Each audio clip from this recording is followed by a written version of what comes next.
All right, let's look at SPX on the monthly chart.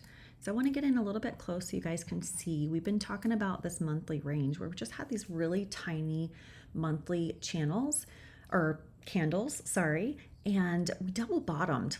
So we finally got this little push to the bottom of our range and we definitely pushed off and held. What I'm looking at right now is this wick. That's going to be my first target to see if we can get the break below this range and see some continuation on down. But what I want to show you bigger picture is when you are looking left, this is a 2020 trend line. We have come down to this area and tested it multiple times. But what's interesting is this is the beginning of last year. So same thing, we got our monthly candles that moved sideways mostly. Then March, you can see we got a large pullback. April, we came all the way down and tested our trend line. Not saying it's gonna happen again, but we always look historically, right?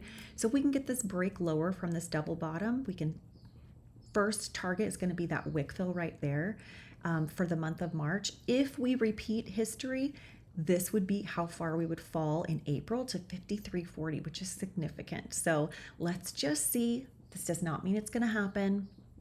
Moving to our weekly, you can see we've just been in a weekly sideways range and it extends pretty far back to here. This is October of last year. We got a little bit of a break below, popped right back inside and have really just held inside this weekly range for quite some time. We got our one little breakout here, wicked down in December, and then our beautiful breakout candle from this last week. So let's see moving forward if we can hold this breakout or if we do what we did here and pop back inside. So far, so good. We are holding to the downside. Areas I'm going to be watching as we move through this. I want to see if this week we can hold under that 68.46 on Monday. So if we do get a pullback to test that trend line, this is the area to watch, 68.46, 68.50, to make sure we can hold underneath it to see some continuation. You guys know it's never a straight line. So if you look, we definitely do a lot of this, right? Even though we've dropped, we've continued to kind of go forward.